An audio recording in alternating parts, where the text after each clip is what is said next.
नमस्कार दोस्तों सैफ अली खान के घर पर उनके ऊपर हमला होता है। सैफ अली खान बुरी तरह से घायल होते हैं। इस पूरे मामले को लेकर तमाम तरह की बातें सामने आ रही हैं। पुलिस अपनी जांच कर रही है। पुलिस की कई टीमें इस पूरे मामले की जांच कर रही हैं। फिलहाल की खबर यह है कि जिस शख्स पर हमला करने का आरोप है उस संदिग्ध शख्स को हिरासत में ले लिया गया है। अब दोस्तों ये समझने की ज़रूरत है कि आखिर उस रात यानी कि 15 जनवरी की रात तकरीबन 1:30 बजे से लेकर 2:30 बजे के बीच सैफ अली खान के अपार्टमेंट में, सैफ अली खान के घर में क्या कुछ होता है। सबसे पहले दोस्तों मैं आपको बता दूं कि ये जो अपार्टमेंट है इसका नाम सद्गुरु शरण अपार्टमेंट है। ये मुंबई के बेहद पॉश इलाके बांद्रा इलाके में पड़ता है। अगर इस इलाके को समझने की कोशिश करेंगे तो यहाँ से तकरीबन 2.5 किलोमीटर की दूरी पर मन्नत है। मन्नत यानी कि शाहरुख खान का घर, और लगभग इतनी ही दूरी पर 2.5 से 2.25 किलोमीटर की दूरी पर गैलेक्सी है यानी सलमान खान का घर। यानी 3 किलोमीटर के इस रेडियस में, 3 किलोमीटर के इस दायरे में तीनों खान रहते हैं, सलमान खान, शाहरुख खान और सैफ अली खान। अब इससे आप अंदाज़ा लगा सकते हैं कि ये इलाका कितना पॉश इलाका है और यहाँ पर किस तरह की सिक्योरिटी होनी चाहिए या होगी। अब बात करते हैं कि सैफ अली खान जहाँ रहते हैं, जिस सद्गुरु अपार्टमेंट की बात हो रही है, वहाँ पर दोस्तों क्या है। तो सबसे पहले मैं आपको बता दूं कि सैफ अली खान और करीना कपूर अपनी पूरी फैमिली के साथ इस मकान में पहले नहीं रहते थे, इस अपार्टमेंट में पहले नहीं रहते थे, बल्कि जब सैफ अली खान के तीसरे बेटे का जन्म हुआ यानी कि जहांगीर का जन्म हुआ, उसके बाद से सैफ अली अपने पूरे परिवार के साथ यहाँ रहने लगे। इससे पहले वो कहीं और रहते थे। इससे पहले सैफ अली खान जहाँ रहते थे उस घर की कीमत तकरीबन 50 करोड़ रुपए है और फिलहाल वो एक रेंटेड प्रॉपर्टी है, यानी वहाँ से तकरीबन 3 से 3.5 लाख रुपए महीने का किराया सैफ अली खान को मिलता है। अब बात करते हैं इस अपार्टमेंट की। तो दोस्तों ये जो अपार्टमेंट है इसमें जितने भी मकान हैं वो सब ड्यूप्लेक्स हैं। सैफ अली खान के पास इसमें 2 ड्यूप्लेक्स हैं, 11वीं फ्लोर पर और 12वीं फ्लोर पर, जिसमें सैफ अली खान रहते हैं, करीना रहती हैं। सैफ अली खान के दोनों छोटे बेटे यानी तैमूर और जहांगीर रहते हैं। सैफ अली खान का बड़ा बेटा जो 24 साल का है, यानी जो उनकी पहली शादी अमृता सिंह जिनसे उनकी शादी हुई थी वो बेटा था इब्राहिम, वो रहता है। और सैफ अली खान की बेटी सारा अली खान वो रहती हैं। इसके अलावा जिन मेड की बात हो रही है, जिस मेड की बात हो रही है जिसका नाम बार बार लिया जा रहा है इस्मा फिलिप्स का, वो रहती हैं। उसके अलावा एक नर्सिंग स्टाफ है और 2 मेड और रहते हैं जिनके भी नाम सामने आ चुके हैं। अब होता क्या है दोस्तों, 15 जनवरी की रात करीना कपूर बाहर गई हुई थी। करीना कपूर अपनी बड़ी बहन करिश्मा कपूर, अनिल कपूर की बेटी सोनम कपूर और अपनी एक कॉमन फ्रेंड के साथ नाइट आउट पार्टी के लिए गई थी। और ये पहले से तय था कि करीना कपूर रात में घर वापस नहीं आएंगी। अब करीना कपूर को वापस नहीं आना था तो घर पर जो पहला अपार्टमेंट है, जो पहला डुप्लेक्स है, उसमें सैफ अली खान थे, तैमूर, जहांगीर, इनका जो मेड स्टाफ है, एक जो मेल नौकर है और एक दो फीमेल मेड थी। इसके अलावा इब्राहिम और सारा अली खान ये लोग थे, यानी परिवार में टोटल इतने लोग थे। अगर करीना कपूर आती तो वो भी रात में घर पर होती, लेकिन उनको रात में वापस नहीं आना था। अब इस पूरी रात होता क्या है दोस्तों, क्योंकि बच्चे छोटे थे तैमूर और जहांगीर, तो तकरीबन रात के 11 सवा 11 बजे वो दोनों बच्चे सो गए थे। सैफ अली खान भी सो चुके थे। अब इस्मा फिलिप्स ने पुलिस को जो बयान दिया है उसमें इस्मा ने ये बताया है कि रात के तकरीबन 1:30 से 1:45 बजे के आसपास, समथिंग यही वक्त रहा होगा, वो सो रही थी और अचानक उनकी आंख खुलती है और वो ये देखती हैं कि बाथरूम की लाइट जल रही है। इस्मा को पहले लगता है कि सब नॉर्मल है तो वो फिर से सोने की कोशिश करती हैं। फिर इस्मा को ये लगता है कि हो सकता है कि करीना कपूर वापस आ गई हो पार्टी से और वो अपने बेटे जहांगीर से मिलने के लिए आई हों या वॉशरूम यूज़ कर रही हों। लेकिन फिर इस्मा को कुछ खटकता है, क्योंकि उनके पूरे घर में हर रूम के साथ अटैच्ड वॉशरूम है, तो ऐसी कोई ज़रूरत लगती नहीं कि करीना कपूर इस रूम में आकर के वॉशरूम यूज़ करेंगी।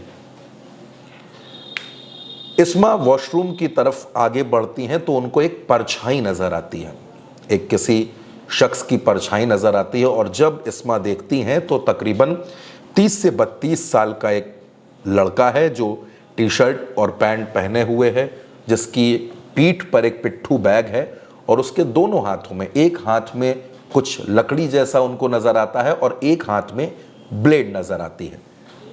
इस्मा उसको देखकर हैरान होती हैं और चिल्लाकर उससे पूछती हैं कि तुम कौन हो।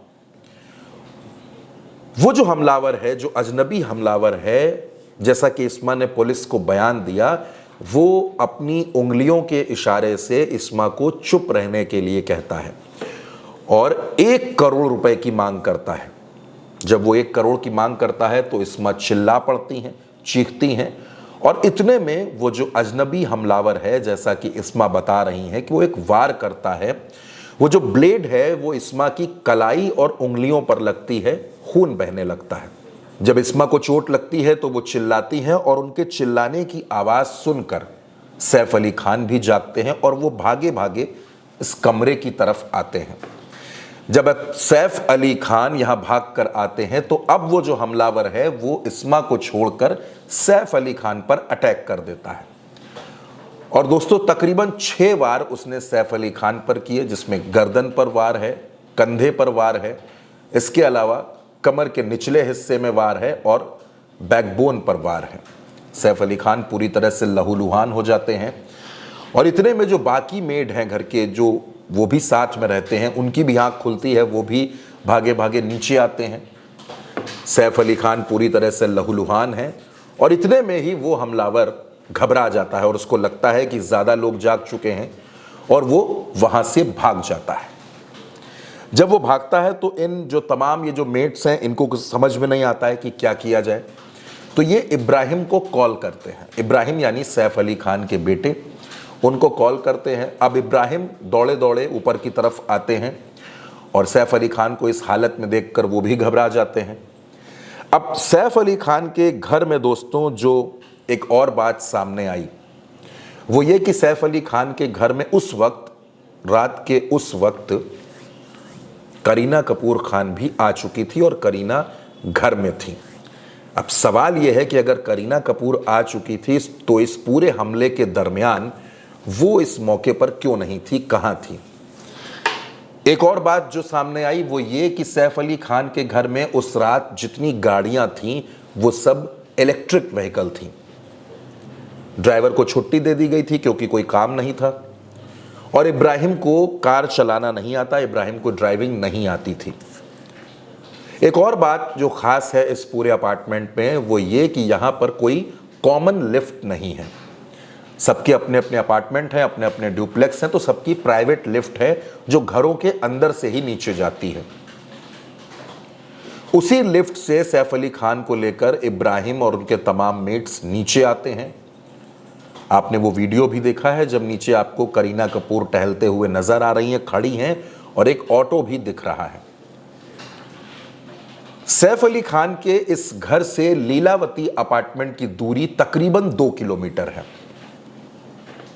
और यहां से सैफ अली खान को ऑटो के जरिए ले जाया जाता है लीलावती हॉस्पिटल में, वहां एडमिट किया जाता है। जब सैफ अली खान का ट्रीटमेंट शुरू होता है तो उनकी बैकबोन से तकरीबन 2.5 इंच का एक चाकू का टुकड़ा सर्जरी करके निकाला जाता है जो उनकी बैकबोन में धंस गया था। गर्दन में प्लास्टिक सर्जरी होती है और बाकी तमाम सर्जरी की जाती हैं। फिलहाल की खबर यह है कि सैफ अली खान अब पूरी तरह से स्वस्थ हैं, आईसीयू में हैं, लेकिन खतरे से बाहर हैं।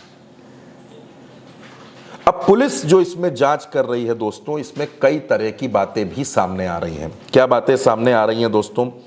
बातें दोस्तों दरअसल ये हैं कि जो मेन गेट है अपार्टमेंट का, जो मेन गेट है, उसमें रात 12 बजे के बाद से किसी की भी एंट्री नहीं दिख रही है, यानी कोई भी 12 बजे के बाद इस अपार्टमेंट में, इस बिल्डिंग में दाखिल नहीं हुआ है। तो सवाल यह है कि क्या वो हमलावर पहले से सैफ अली खान के घर में मौजूद था वो किस रास्ते से आया। तो उसमें एक और बात निकल कर सामने आई कि दरअसल इस अपार्टमेंट के पीछे एक इमरजेंसी एग्जिट है, यानी पीछे का रास्ता है, और कहा यह जा रहा है कि उसी रास्ते से यह हमलावर आया। लेकिन दोस्तों, सैफ अली खान के घर में दाखिल होते वक्त ना दरवाजे पर किसी तरीके का वार है, ऐसा लग रहा है कि बिल्कुल आसानी से यह एंट्री कराई गई है। तो क्या सैफ अली खान पर हुए हमले में कोई इनसाइडर शामिल है, घर का कोई शख्स शामिल है जिसने इस हमलावर की एंट्री करवाई, और उसके बाद वो बड़ी आसानी से, आपने देखा सीसीटीवी फुटेज में किस तरह से वो जा रहा है, किस तरह से निकल रहा है। और उस सीसीटीवी को जब आप देखेंगे तो उसमें टाइम भी शो हो रहा है दोस्तों, रात के तकरीबन 2:33 का टाइम उसमें शो हो रहा है जब वो हमलावर जो है वो वहां से निकल रहा है। अब इनसाइडर की भी थ्योरी की बात हो रही है दोस्तों, इसलिए क्योंकि जो इस्मा है, इस्मा के हाथ पर सिर्फ एक वार है, जबकि सैफ अली खान पर 6 वार हुए हैं। तो क्या हमलावर और मेड एक दूसरे को पहले से जानते थे? इस्मा ने ही उस हमलावर की घर में एंट्री करवाई है? ये तमाम सवाल हैं जो पुलिस की जांच में सामने आएंगे। फिलहाल पुलिस की जांच में इस्मा पर किसी तरीके की शक की बात तो सामने नहीं आ रही है, लेकिन पुलिस ने तमाम डेटा खंगाले हैं, मोबाइल लोकेशंस खंगाली जा रही हैं। ये जो अपार्टमेंट है इसमें बड़े बड़े बिजनेसमैन्स रहते हैं दोस्तों, मैंने आपको पहले बताया सबकी प्राइवेट लिफ्ट्स हैं। तो सवाल बहुत से हैं। सवाल ये है कि आखिर वो हमलावर पीछे के रास्ते से जब आया तो सैफ के घर में दाखिल कैसे हुआ? क्या वो घर के किसी नौकर को, किसी मेट को पहले से जानता था?